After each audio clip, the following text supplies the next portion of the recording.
What's cracking, everybody, and welcome to another episode of the Good Kraken podcast.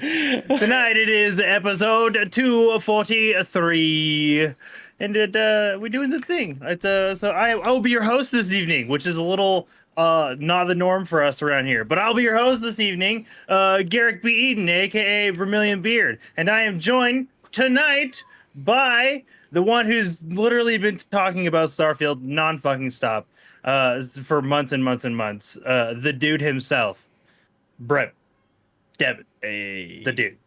How you doing what's tonight? up? He's the dude.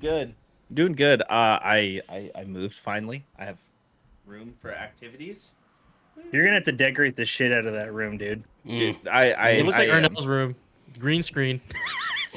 Like before it is all green the- screen right now. It's green screen now. Yeah.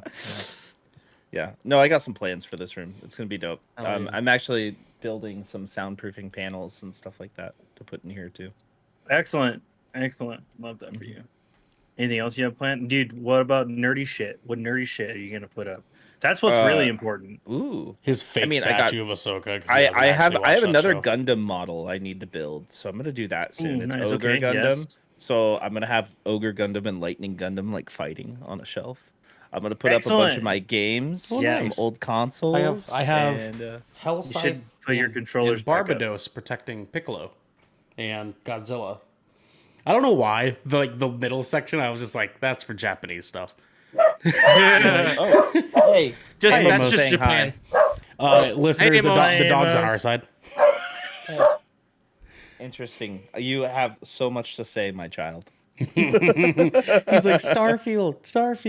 Starfield, yeah. Devin, Yeah. Devin, I think you need to get a bust of your head and then put the Starfield exclusive Xbox Series S and X headset on top of it. You're always In wearing in them. a I've got glass. some- Even I've when got you're some bus not for you. wearing them, you're wearing them. You just put it on. Yeah. yeah. But yeah, I'm excited to get this all rolling. I showed you guys I got some new studio gear and stuff, so I'm definitely gonna be setting some things up. In Just here. given to you, by the way. Just given to him, by the way. Which is Some of fucking it. absolutely. We don't need to wild. talk about that part. That's for you, friends. That's not for the public to know. I hate you so much. I hate you so much. Wheat Or bread Fleet. in chat says Garfield over Starfield. Dude, I know, man. True, I dude. That cat can do I anything. hate Mondays, Dude, man. a tale of two kitties. You know what I'm saying, man? Yeah. Yeah, well, that's what I'm saying, man. That movie Garfield. was not good. But you want to know what's spelled pretty Nar fucking wrong. awesome though? That isn't Garfield because fuck that stupid ginger cat, bro. Even Yeah, even fuck I don't you. agree, even He's just even mad. I don't agree with that Words. ginger. Mm-hmm. That's the one ginger I don't agree with. I don't agree with Wow. Garfield as an individual. Yeah. You want to know? Actually, I just don't agree with orange cats. Fuck orange cats, man. You're like you're not even. Yeah, I'm not about them. Anyways, What's it? I You heard it here dude. first. This is the most I'm not- controversial take of He's got a in chip history. on his shoulder or something. dude, I don't, Hey, dude, I Wilfred, don't I like have an orange orange cats. There's something about them. I just don't like them with your weird, stupid face that they all seem to have that looks exactly the same. I don't like you, orange cats. Get out of here. Garrick said he had time today, dude. He had time. Yeah, for he real. has time dude. today to Hold just up. rip Let a him new cook. one. Let him cook. Let him you know? Hold on, Clark. I'm letting him cook. Fuck them orange He cats, just- though, dude. He just got onto it and he's like, "Wait, I hate orange cat. I'm just I gonna hate ride 'em." this for a second. I just needed everybody to know. I'm gonna let that ride out for a second. Anyways, I got a scar on my hand from an orange cat. Fuck the orange cats, bro. He's like, Anyways, Starfield you wanna know review? I'm not fucking yeah. Is Wait, you're not fucking? yeah, I'm not. You know what I'm saying. You know. Anyways, offers on the Garrick's table. doing- Our Garrick's doing very the eye. own, our very own, Good Kraken's very own, DJ Simfax. Boom, boom. Explosions, gunfire. Oh yeah, I don't have a soundboard, so I can't do that. I rely Yeah. on Ernell to do all of the I know, things he in was, time he was with gesturing me. me, and I was like, oh shit, the third screen, Perfect. third Yeah. screen. If you're not perfectly in sync with me tonight, Ernell, honestly, like get fucking with it. got you, dog, I'm trying. But DJ, how are you doing tonight, baby? I'm actually doing terrible. Terrible. Why? I came home from classes today. I'm like, all right, dude, let me just get something to eat, and then get started on this homework, after I get like some food in me. So I order. I don't know if you guys have Checkers or Rallies anywhere.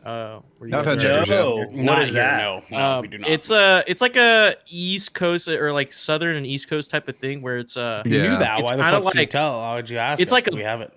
it's like a better. I think that confirmed it for him. It's like a better Wendy's, if that makes sense. Like a I don't know. I really think it's its own thing. It's sort of really like it's close to like Carl's Jr., but like way better. Like way better. You know what Yeah. I'm saying? or Yeah, maybe like okay. Hardee's. Either or. Yeah, similar-ish. But they really stand out on their own. I Yeah, like- really like, would urge you it's a guys very- to, it's a if very you guys unique are place. ever on the East Coast, to seek one out. Because But- the burgers are pretty good, and like the way they fry their fry batter is very unique. Like with their fries and their I like a chicken. good unique Yeah, fry. seasoned You know what I'm fry. saying? I like a Yeah, they're unique fry. That seasoned sounds fries. fucking amazing. So why are we still So terrible? I'm waiting for and the I was like, terrible. yes, I love that place, right? So, I ordered a 5-piece tender combo meal, okay, with fries, medium drink, okay, all right, and You got his you get 2 tendies. dips. You get 2 dips. You get buffalo. I got buffalo and I got ranch. Okay, I want to try both. I'm like, Okay, dude, this is about classic the combo. bus. Okay, and then I'm like, that's probably not enough. So I got a burger. I got A big Buford. it's like a no, it's the bacon one. It's the bacon. It's the fried. It's Oh, like fried yeah, bacon yeah. Buford. Fried, some shit like that. And I was like, all right, now wrap up my order. I tipped the delivery driver. Being a champ today, and I get it. I open up the tenders, and Checkers on Coursey Boulevard. Count your fucking days, because I did not see no buffalo dip, no ranch dip. My fries were gone. And I see it on the receipt. It's on there in the order. Lay it It's on, on, man. it's Lay on it there. on It's 'em. on the receipt. And so, like, I know it's the restaurant because they package it up and they staple it. They fucking tape it together. So, like, all the driver has to do is just pick it up and bring it to me. So, this is not the driver's fault. It's the fucking Checkers on Coursey Boulevard. Fuck you. DJ had time today too. Apparently. That's- Yeah, I did. Holy shit! pissed. Yeah, I had apparently meat he tenders, fucked no that Checkers, sauce. bro. Mozzarella sticks, no sauce. Fucking, I just ate a fucking burger. The burger was great though, by the way. Mozzie sticks, really good. But other than that, I had no sauce. Dry ass tenders. I was. You I never had a dry ass. You don't have any like sauce, like just as backup, like in your fridge or anything. Out of principle, I just stuck with it, dude. I was like, I'm just gonna eat them. Just My there. man eating chicken tenders going. I didn't. My disappointment was so much. I didn't want to. Dry tendies, bro. I didn't even want to stand up. I was so disappointed. Like, to quote the fucking that dude who always does reviews in a button up, and he has like a slick like comb down or whatever. He's like, my disappointment is immeasurable and my day is ruined. And like, Yeah, that was me, literally me. Yeah, no, today was shit. You know, That ruined my entire that day. sucks. I got day drunk today actually, and unpacked some things. It was awesome. Okay. Good for you. That's good Wow. for you. Love that for you, Devin. Devin said, "Suck my fucking dick, DJ." I had a great day. Great. Devin said Jesus Like, it's Christ. a bummer that your day was shit. Mine was awesome. Maybe you should watch Dune, and then I wouldn't be an asshole. Devin Whatever, was like, fake "Call me Ahsoka Uber, washer." DJ. Wah, ooh, wah. At least DJ admits he didn't watch Dune. You know what I mean? You're over here pretending you watch Ahsoka every week. I don't have to pretend. No, I yeah. host the watch or parties. does he? You know what I'm saying? Or do you? Do you, or do you just put up a picture of you? Or do That's he? on the screen for people to think that you're still watching? I don't know. Tonight might be really hard. Tonight I'll probably host the watch party, but I'll also like be Watching something Starfield else will instead. be Starfield will be trying to pull me back in. You know. Devin's You got bitch. Ahsoka playing. It's really Family Guy. He's just Oh my god. We are also joined this evening by the man who calls Carl's Jr. Hardee's like he's proud to be from the East Coast. It's Xander. Hi, that's me. I was not expecting that. Wow. Hey, Andy. how's it swinging? I mean, a little bit, right? Okay, dude. I can't relate. Not at all. Not at all. Actually, not at all. I don't have Dude. that type of reach. I'm glad that DJ had a pretty shit day because I kind of had a pretty shit day. Not that this comes to any surprise to anyone who has been here for quite some time. I'm a fucking idiot, you guys. So I wanted to start today off right and get, ahead of things. And I was like, you know what? First thing in the morning, I'm just going to go and get my next allergy shot. I'm going to get that taken care of. That way it's off my Grown-up schedule. I go there and I swipe my card. You get like a little card with a barcode on it, and you just swipe it and then you check in and you just wait. And so I'm waiting, right? And load up Marvel Snap, just sitting there. A few minutes. Good way to start the morning. Good way to start the morning. Yeah. A few more minutes. I ended up waiting there patiently for about 30 minutes until I decided to go on the website and find out that on Tuesdays and Thursdays the shot room is closed. So yeah, that was how my morning started. That was fun. At least you got some games of Marvel Snap. Did you go up in the rank or what? Yeah. A little bit. Man, that's a W. I was a little bit devastated because I just hit 54 last night, and then I loaded it up, and then I'm back down to the 20s right now. On it, dude. Mm-hmm. Are you playing with that new season card? You going? Oh wait, you played the free route. You're the free guy. I'm playing free this time. Yeah. All right. Yeah, I haven't picked up the season pass either. I don't know if I like. I mean, I'll probably get the pass because I'm a shell. But I don't know if I like Loki. I'm just like, I'm gonna buy the pass. The variants are cool. Am I gonna play the card? Probably not, but I'll have him. Yeah, I don't even if it's not something that I can use, I'm just not even gonna fuck with it, dude. Like, sorry, it looks cool, I'm but too no. deep. I'm too deep. I just have to keep collecting. I can never stop at this point. I can never ever stop. I'm trapped. I'm a Marvel Snap fan forever. He's a snapper. He's a snapper, dude. Being deep. Dude. Can't stop. He's a snappy. Wow. Alrighty. I don't know how I feel about that one. I just needed to let that one hang out there for a second because that was emotionally wounding for some reason. But last but not least at all, we are joined also by the Ocean Shrine, our usual host. Well, actually, no, Devon's our usual host on Tuesdays. I can't tell who hosts on Tuesdays, but one of our usual hosts on Tuesdays and Saturdays, Erno. Cocoa nuts. How you doing? I'm having a great day. He's an airplane. Because I realized as of today that Devin has been pretending to watch Ahsoka for 3 weeks now. Oh my god! And it just you see, it just awakened something in me that he started leaning into this stupid gaslight before the episode even started, and listen, Derek's man. the one paying the most attention to this. I mean, like Devin was like, or no, why haven't you watched any of this yet? And I was like, what are you talking about? I have. And he was like, no, there's no way, right? And I was like, are you sure you have? And he was like, Starfield? And then I was like, I knew it. I fucking knew it. I knew you've been pretending. What was that? Yeah. So even he agrees. He agrees back there too. Squidward in the back agrees. Yeah. He was like, right. And I was like, right. I don't think Squidward agrees with anything. Really. Garrick, my day is great today. It was a shorter day at work because of Labor Day week. And I came home and had a peanut butter and jelly sandwich. And I am now here from a shorter day at work to talk to you guys about a video game. It's going to be very fun for us to talk about. Yeah, I also have watched. Dude, how was work today? Like, was it just good because it was short? It was good because it was short. I mean, it was fine. It was a regular ass work day. I mean, or was it short because it was good? Well, it was short because I usually work 10-hour days, and today I only worked 8 technically. So you just worked a regular person shift? Yeah, nice. But I only have to do it 4 times this week.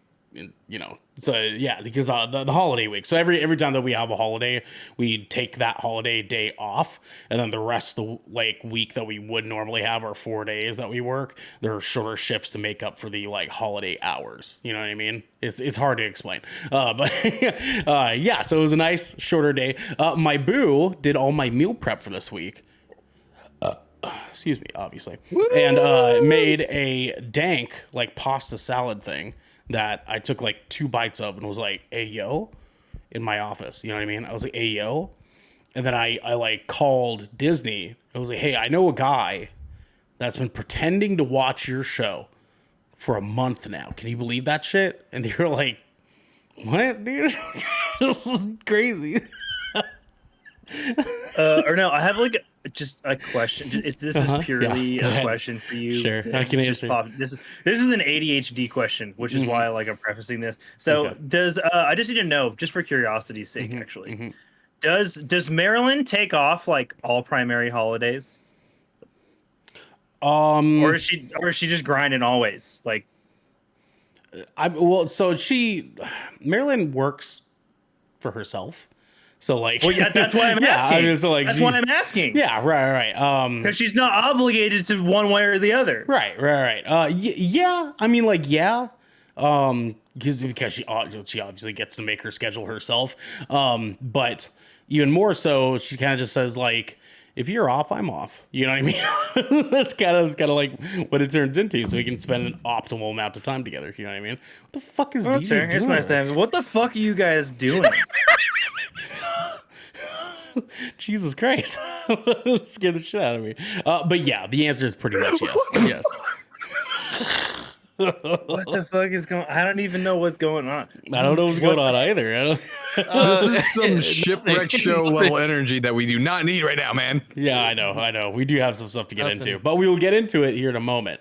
Yeah, because I don't need to know what's going on, because this is the Good Kraken podcast, your choice for all the nerdy video game and pop media news, reviews, and discussions that you want to hear live every Tuesday at 7 p.m. and every Saturday at 12 p.m. West Coast, Best Coast time. If you are here riding this wave, you can head on over to our Discord channel where you can submit questions and topics to enjoy exclusive post-show content and soon have early access to episodes before they go live on podcast and video services across the digital seas. But if you've emptied your pockets for the latest and greatest in entertainment, that's totally fine, because you can watch us record this show live right here at twitch.tv/Good Kraken Show. If you have Amazon Prime, then you also have Twitch Prime, and tell them, DJ. Prime Gaming. Sign up now. And we would love for you to give that to us to help us keep pushing out content for you all listening or watching at home. But you can also support us by going over to our YouTube channel and clicking that beautiful bell and big red button, or by subscribing to our podcast channel, and by searching Good Kraken with an exclamation point and leaving a review there. Review. Or no. What? Yes, my good Sir Garrick.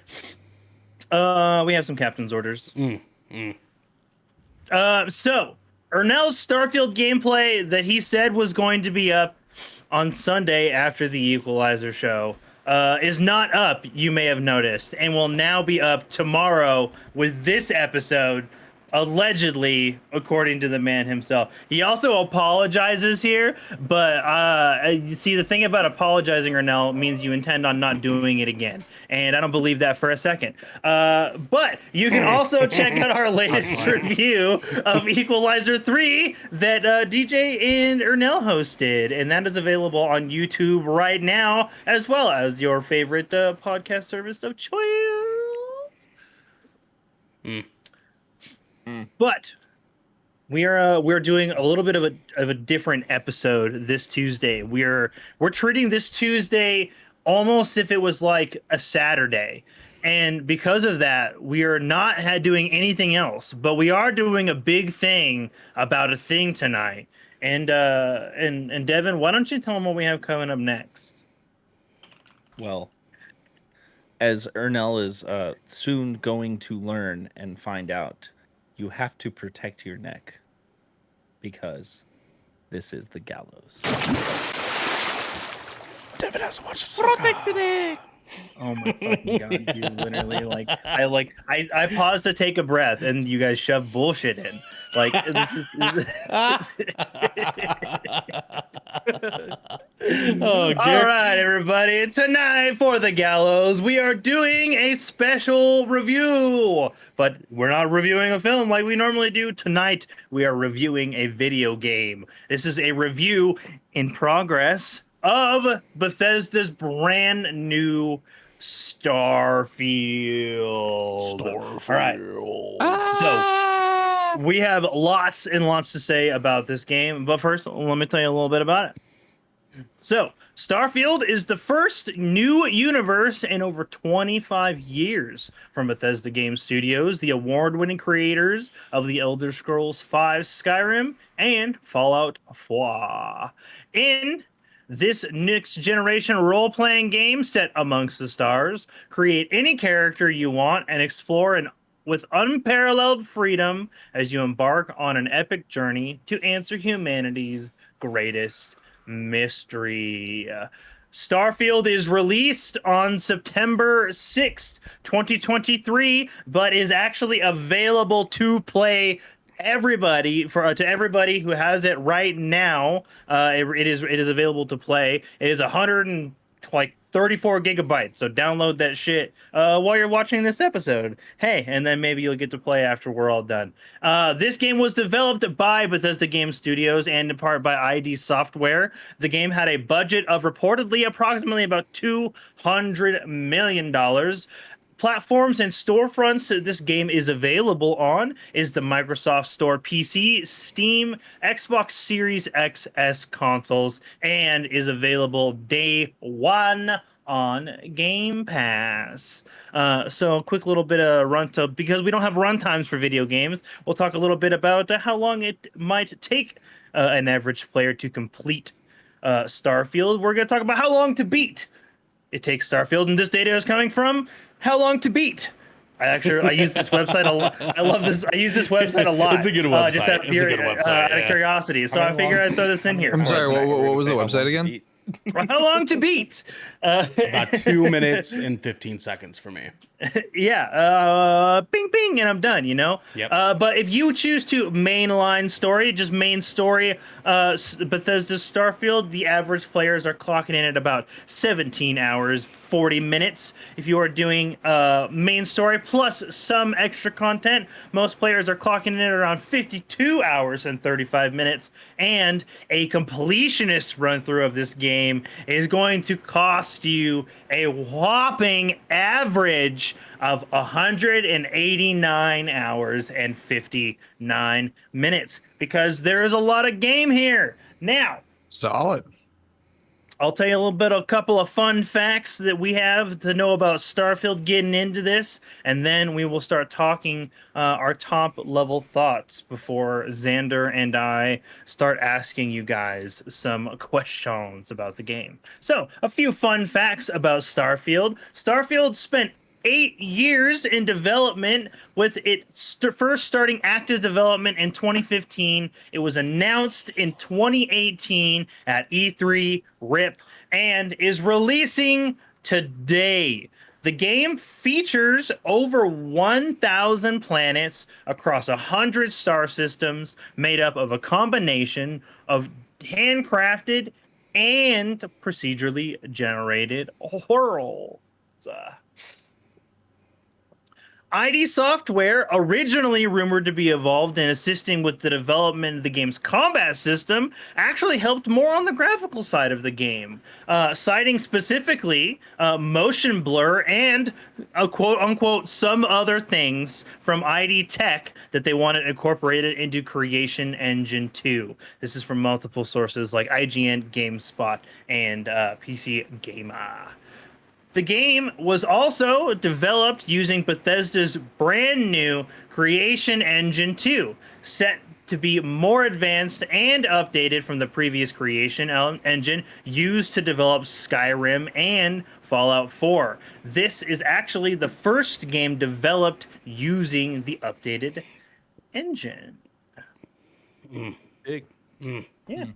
It's a lot harder to find fun facts about the development of It a is. game It is. than It's a it lot is. harder. A lot harder. Bravo to Phil. you, though. Hey, Bravo to you. I You did killed find it. I did find a few. So we're going to approach this. So we have 3 individuals here who have been playing this game for various amounts of time and have done various amounts of side quests versus taking the story on. So I am going to ask you guys to kind of give us your top level thoughts based wholly on starting with who has the least, ending with who has the most amount of in-game time right now. If I correct me if I'm wrong, I do believe our in-game clock right now is lowest from Devin, correct?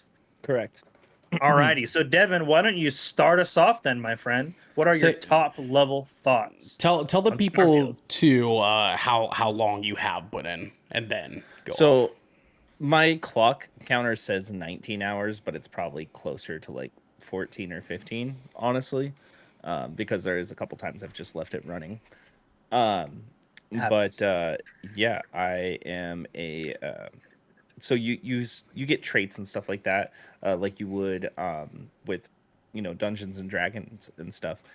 And I think I picked the scoundrel. I picked the scoundrel traits in the beginning, which kind of the little Han Solo-ish vibe. They have like other traits that you can pick when you're doing your character creation. Like you could be a Devin, space trucker. I Yeah. hate to interrupt. Could you turn your gain up just a little bit for me? Yeah, absolutely. Let me look at this here. Sorry about that. I just want to make sure you're loud enough for problem. audio listeners. How's that? Is that better? Much better. Yes. Okay, cool. But yeah, so they have a bunch of different traits you can pick in the beginning: scoundrel, Ronin, spaceship trucker, combat medic, and the list goes on. So they really give you a lot to shape your own character. And then you get to pick some really fun traits. 2 of my favorites are one called the Adoring Fan, where the Adoring Fan from Oblivion runs I think up it's and Hero, follows you. isn't it? It's Hero or something like that. Is it Adoring Fan? I feel like I had a different It's name. Adoring Fan. It's Okay, Adoring okay, Fan. okay. I Yeah, might be you're wrong. the I'm just- hero in his eyes. You're the hero, so he adores you as the hero. And the other one is the Wanted. It's where you're constantly being chased by bounty hunters and pirates and stuff like that across the John galaxy. Wick trait. Yeah, Sounds wild. yeah, it's really cool. But first impressions is the game starts off just kind of like throwing you into it. Probably the least exciting Bethesda intro, in my opinion, because they always like come up with an epic intro, like you're escaping a nuclear bomb in Fallout 4 in the very beginning. You're in Skyrim, you're about to get beheaded, and then the town gets attacked by a dragon. Oblivion, Spoilers, you're doing dude. a prison escape. Spoilers on games that are over a decade old. Right? Yeah, these games came out when you were like still in fucking elementary school, dog. True, dude. That's actually facts. In middle school, Yeah. actually, but Still. But the list goes on with all that. Fast forward, the mechanics. They are probably some of my favorite gameplay mechanics that I've gotten in a Bethesda game. I've played everything from Morrowind, Oblivion, Fallout 3, New Vegas, Fallout 4, 76, Skyrim. Pretty much all the modern Bethesda games. Oh shit! What's up, Raven? Welcome in. But the gameplay itself it's fluid, especially for a Bethesda game. Bethesda games kind of have that nuance of being clunky and just kind of stiff with the playing, right? Very like kind of robotish, like animatronic feeling. This one Especially actually the Fallout has titles. exactly. This one has a lot more fluid movement into it, which I appreciate. Although the sprinting in third person does look a little funny. I don't know if you've it's like seen Ezra Miller. does. It I've seen does. some Yeah. memes Yeah. about that. Wow, Yeah. the timing with the trailer is just Yeah, dude. Like when you're impeccable. like sprinting really fast, that's the walk. That's just the That's- running Yeah, run. the sprinting one looks hilarious. it's kind of like Ezra Miller. So I literally just said that. But can we talk about the gunplay? The gunplay is genuinely fun, and I think DJ and Ernell can agree. It's not entirely like Doom or like a Destiny, but for an RPG, for like a game by Bethesda, the gunplay is actually pretty satisfying, and I'm having a lot of fun with the mods. Yeah, I would akin What about it you to, guys? like closer to Destiny as well. Yeah. Like in terms of like how it feels to wield Yeah. the weapons. It's a little bit I've stiffer. heard the combat system is quite it's quite smoother compared to like previous Bethesda titles. Very, Mhm. very. And there's no VAT system either. Like they don't have that. Like you wouldn't in Fallout. I don't Would you think you necessarily want to hate use that. it? Yeah, it's not bad at all. But I have some guns that have mods. There's a mod called White Hot. It's on my favorite pistol.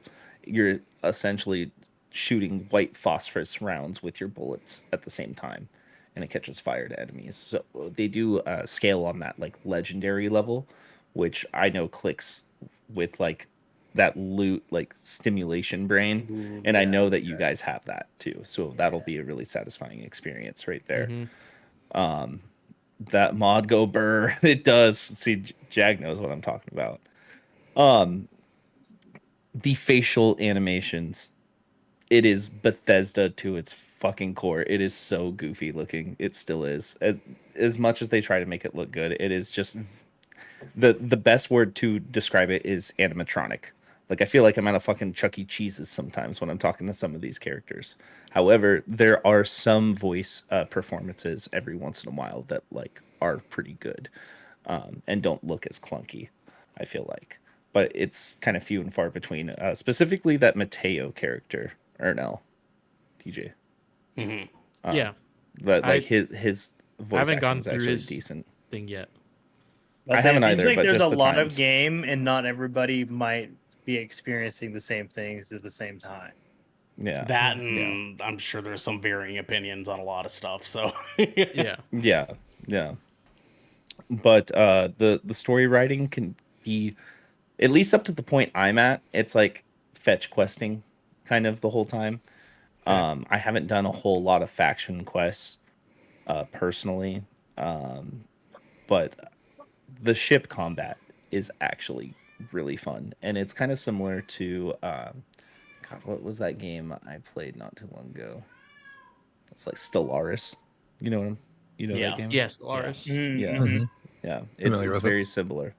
very similar like ship combat and stuff like that. Other than that, I just reached a point in the story I'm not going to talk about, but apparently I'm in for a wild ride now, so I'm getting pretty excited about it. Hell yeah. Oh yeah, excellent. I do believe that is that all. Are those your final thoughts, my friend? For your top level thoughts, anyhow. Yeah, it's great. Excellent, awesome. Thank you for that. I do believe next up we have DJ. How much time you have on the clock? And I have your top 20 level thoughts. hours. 20 hours so far in Starfield. I'm a higher level than Devin, and I'm further along the storyline because I decided to actually mainline the story for my first 10 or so hours. I agree with Devin. It's not a bombacious start to your character here, but I think I like this approach more. It's kind of like your character already has a like a position in the world of Starfield, and then it goes into character creation after you get in touch with this special artifact you had to go mine. You're part of a mining group. Um, and then that's when you get to build your character to to apply context to that character and what they did before they got into the mining industry as a miner, or what how they fell off. You know what I mean? I think that's really cool. I think it's another level of storytelling that really helps with immersion. Um, like Devin said, you get backgrounds first. You get to choose a background, like that's the scoundrel, and that gives you uh, 3 levels in 3 different perks, depending on what you choose. for your background. And then on top of that, you get to choose up to three traits, and they're completely optional, like the adoring fan one. And I picked one where it's kid stuff, where your parents are alive and well, and you can visit them, but you have to send 2% of your credits home every week So your to real them. life when you're an adult. Yes. And you can actually visit them, and they actually pop up in different areas as you progress through the story. Like there's the cyberpunk city Neon, when we saw in the showcase, it has a pleasure club where they do fucking Aurora, which is like drugs. And you find your parents there, and your parents tell you, your parents are like, "Whoa, what are you doing here?" Like you're asking, like, "What are you doing here?" They're like, "Wait, what are you doing here? We're definitely not getting high, man. This is a vacation." That's so funny. Your mom wanted us to go on a vacation for the first time. You know what I mean? Like it's stuff like that adds to your character's story. Like Garrett, like it appeals to that head canon. Like we always share about like the I head love that canon game, stuff. dude. It's so like Starfield does a really good job at like reinforcing the choices you made during character creation. And like, you know, if you wanted to be a bounty hunter, or like someone wanted, you can like Devin's character, or like me, I chose to be a combat medic. So I have history in you know, ballistics and, you know, medicine. So like I get different options and different interactions depending on that. The main storyline, it feels fetch questy, but once you get to the part where Devin he just stopped at in the story, you'll realize that there's a lot more, and it's gonna open up a lot more. Each Mm-hmm. Bethesda game has the gimmick, right? Like in Skyrim, there's the shouts. In like Fallout, there's VATS, right? This game has the gimmick, the Bethesda gimmick. Don't go deeper than that. I'm Don't not go talking deeper too than much. that. I'm not talking too Yeah, much. I'm just yeah. saying that it exists. So just be ready for that. And it's really cool how they implement that. The characters, that your companions, you actually get to choose a companion that will follow you. So like kind of like Pokemon, you have like one Pokemon that will follow you, and then you have the rest in your party. Yeah, Skyrim did So that. you can assign different companions to different outposts or your ship if you have the space, and you can have one companion just follow you. So you can have your one companion follow you and two different companions stationed on your ship. So then technically you have three with you at a time, three or four depending on how big your ship holds. Which is really interesting. The companions are really well written. I'm spoiled by Baldur's Gate 3, so I would say some of the writing is a little bit lackluster, and sometimes it doesn't fit the character in a bit. But the voice performances are really good. I just wish like Devin said, the facial animation needs some work. It looks good in certain lighting, if that makes sense. Like the light, how the lighting hits the face, it looks really good in some, and then like when there's full on light to the face, it looks really bad. So depending on where you are, like your companion could talk to you, and it might look really good, and it might not. So that's like, you know, a point of contention for me. Combat feels good. It's better than any Bethesda game I've played. Definitely better than Fallout 4 and Fallout 76 in terms of like, because it's not as stiff. But it's still a little stiff, but it's more fun. It's a more fun experience, and you won't be like mad and like finagling the controller to try to get shit to work, shit to pop off. Customization is really good. The spacesuits look sick. The spaceships, ship combat on PC feels it doesn't feel hard to control. I mean, I probably would switch to controller. I mean, I know you guys are probably getting on console anyway, so this doesn't matter. But for PC gamers out there, it's weird because you don't expect the ship to pilot that certain way. So like the way you actually turn is through using your mouse. Use your mouse to turn and like target and whatever. Like point the front of the ship left, right, or center, right? And you use like the A and D keys to kind of like pitch and yaw it, like kind of like tilt your ship, like, and you can do like whole spins using the A and D keys. So it's kind of weird to get used to at first, but it gets really intuitive, or it gets like it feels more natural the more you get used to it. Especially with the power allocation system. You have to hold Alt and your WASD keys or your A and D keys to uh, uh, turn on like different sections of your ship. Like if you want to power your grav drive to get the fuck out of there faster, or your lasers or your weapon systems and stuff like that. I think that's really cool. It feels like I'm really in the cockpit of my ship and just like fucking like adjusting knobs and buttons and making sure like I'm getting power to my lasers so I can hit the fucking ships, the enemy ships fucking shields. It feels really nice. It feels really nice once you get the hang. Um, there was a point I was gonna make, and I'm losing it. Uh, I this game is good. I just think I thought it was gonna be better. If that makes sense to me. Okay. I have 20 hours in the game, but I thought maybe this would be Bethesda's like magnum opus in terms of like development and like how they approach this game. And it's a really good game.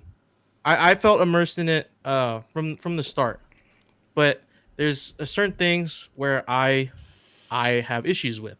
One being, I don't know if Bethesda's known for this, but their accessibility is not great, especially for me on PC.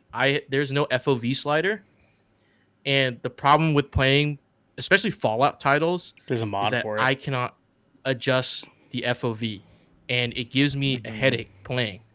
It gives me I think it might just be motion sickness because of the way it's set up. Like in Fallout 4, I couldn't get through the first few hours because I would just get a massive headache for the way shit the camera moves, and like how like it feels, the screen feels narrowed in, and it I felt sort of the same with Starfield, but it's not as bad.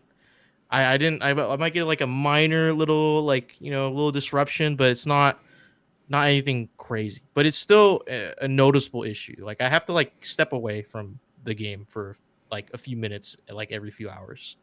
Um, and also um questing, side quests, side quests. I have to say this.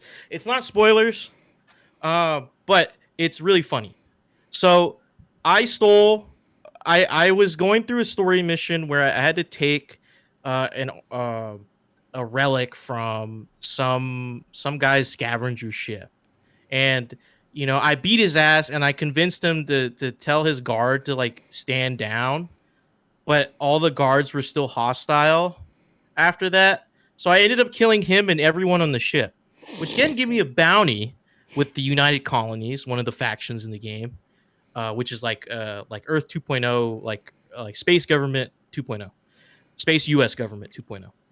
And so I try to travel back to New Atlantis, which is kind of the hub city, uh, the first city you get to in Starfield. And there's a bounty still on me, and I'm reported by the system, and I visit this commander of the space CIA basically, and he's like, okay, you've done some stupid shit, okay, but he goes down your file. He's like, he actually mentions like your background. It's like, okay, you're a combat medic, okay, that's good. But see down here, you have a bounty on your head. And then you can say like, and then he offers you a job. He says, I want you to investigate a crime organization of space pirates, and we will get rid of your fine, and you won't have to serve jail time on fucking Mars. And so you're like, bet I'll go do that. And like it goes into a whole quest line of you infiltrating and committing like acts of espionage and sabotage against this faction. Or you could it's like you can branch off into different directions. You could help the space CIA more, or you could help the pirates more after you got to know them a little better. It's really cool. It's a really cool, and that's a side quest. Like I just stumbled upon that because I stole some goods. like, and killed a few people, but like, you know, that's whatever. But that mission was so fun, and the payout of it was so nice. I was like, man, like, are you sure that wasn't a story mission? Like, and again, it still plays in that headcanon that we talked about. Like, it feels good to know your characters has impact within the world, and they're actually living in it instead of just being a spectator to it. I think that's what this Devin. game does really well. Devin, I saw your hand up. You got something real quick? Yeah, I just wanted to add into like the random encounters that either turn into something or don't. I had a situation today when I was playing. I came out of warp, and there was this other ship that hailed me, so I responded to the hail, and then it goes, "Hey, do you know how to get to Uranus?" And I was like, "Yes." And then he went, "Good, because it's right behind you. Smell you later." And then he warped away. Yeah. What the fuck? Dude? That's an Yeah. actual thing that happened in the game. Yeah, you can get random encounters in space as you're grav jumping from star systems, and it's super cool because, like, you know, you can interact with a lot of ships that you see, where you can like be a pirate and board them. It's there's a lot of freedom in like how you want to really make your character and what you want to do with your character. Uh, it's super sick. The only thing, yeah, I was gonna bring this up. It's not as immersive as the show, or seamless, not immersive, seamless as the showcase made it seem. Like the whole game, there's a lot of loading screens, but I think you get past all of that once you realize like it's for the good of the game to just have these loading screens. I mean, there may be some sections like getting onto your ship and like traveling that might, you could argue like you could not have a loading screen for this, but it for me it doesn't take away from the experience. Like, I love because I know you like to walk everywhere in games because, you know, you hate like fast traveling. So Yes, I do. you can still walk to your ship, get on it, get in the cockpit, take off, and then you can travel and then fast travel to star system or grav jump. You know what I mean? So like that, Mhm. there's still an element of that for you if you wish to have it. And if you're feeling lazy, boom, fast travel to your ship, fast travel to space, fast travel to the star system you already discovered. Um, so there's a lot of time savers in that too, in that regard. Okay. If you want it to be, um, it's a good thing it's an option, you know. But I think that wraps up my thoughts on the game so far. Excellent. Alrighty. We will have one more top level thoughts from Ernell here, and then we will get into some questions for you guys. Give it to us, Ernell. All right, so this is where the circle jerk gets a little bit weird. So Garrick and for Garrick and Xander, I'm gonna give this to you guys so you guys have a better sort of glimpse of what the fuck's going on here. Okay, so our story, as Devin explained, you're starting out, you're working in a mine. Our character, you, whomever you create, while mining in this mine, finds an artifact stuck to a wall. Which he touches it, he gets a blast vision of everything in the universe and the music that comes along with it flashed before his eyes. He passes out. He wakes up with his coworkers and be like, "Dog, are you good?" And you're like, "No, dude." And then some guy from a group called Constellation comes down to your mining facility, says, "Hey, we heard about what happened. You need to come with us." And the story unfucking folds from there. Okay, so the reason I explained that off the cuff is because I have never been more immersed in an RPG in my entire fucking life. I have also simultaneously never been more disappointed in an RPG in my entire life. Now, that is a weird contrast, and I understand that. Now, let me explain, okay? So, this game is so much fucking fun in like every single angle. Like the concept of what you're doing as a Bethesda game, just traveling through space, doing space guy shit is one of the dopest fucking ideas that could possibly happen, right? Like they Love Space really Guy did shit. it. Love Space Guy My headcanon started in the beginning of this game, and it is continuing on. As Devin and DJ mentioned, we all picked backgrounds when making our character. I picked a bouncer with the okay. yes, DJ.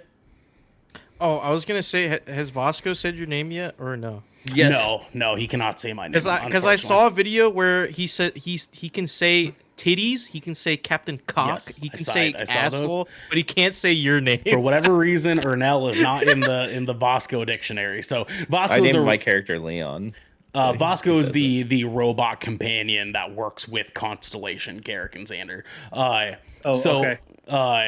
Effectively, the thing here is that my headcanon with my character being a bouncer, okay? My idea is he, was a bouncer, fucked with the wrong person, ended up in the mines after, going to jail or whatever. And he comes from Neon. So that was the trait that I picked there. I picked an introvert, so he gets, more damage by himself, but less damage with a companion. And I picked the wanted trait. So I have mercenaries that are constantly popping up and random fucking missions all the time. This game does a really, really, really good job of supporting your headcanon, of giving you a plethora of options of things for you to do, to say, I want to do that, and just do it. You just go and fucking do it. What I will say is that it does not do that in a way that says you can do all the things and have it feel seamless in your headcanon. It doesn't really support that in that way. Whereas in Fallout, you're just like, oh, I'm just going to be the king of this post-apocalyptic world. I'm just going to fucking own everything, right? In this, you do that, it feels like you can be the leader of all the guilds, right? You can do all the quest lines. In this, you can theoretically go and do all the faction stuff, but you feel directly opposed to doing that because you find a internal alliance with specific characters and things that you do. And it's a testament to how fun and well written the overall narrative is of everything across the board. Because this is just a creatively written game. I mean, if you think about the large mass of shit that they had to write for this, it's insane, right? Like 1,000 fucking planets. Not every planet, but a lot of these planets that have civilizations on them have characters that have storylines, and those storylines are interacting with you, and so on and so forth.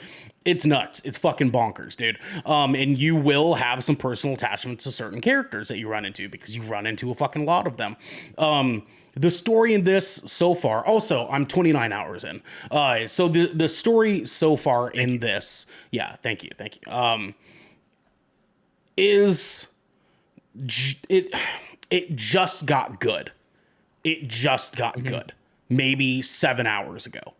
And Devin is at a point where it gets that turning point, where it goes from being fetch quests and favors for friends and little things like that to the actual story opening up for you, where you run into the gimmick thing that DJ is talking about, and there's something much, much deeper going on involved with these ancient artifacts that you and Constellation are given the duty to go out and find.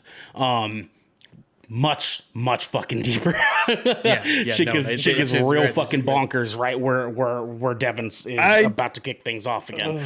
I gotta go, guys. No. Now, what I will say though is all that goodness, all that wonder, all the hours I've played and been like, fuck, this feels so cool. Like, I'm the space guy. I'm the space astronaut man. I am the once upon a time a bouncer who's changing my life, right? That is me. That is who I am in the universe of Starfield, right? I'm making something for myself. I was a poverty kid who grew up in Neon, ended up in jail, ended up in a mine, and now I'm making something of myself. The problem is that this game is simultaneously doing everything it can to break that immersion. Because this game loves when you spend time waiting. This game loves for you to be in the menu. It loves for you to be on a loading screen. It loves for you to be walking over and all those things over and over and over again.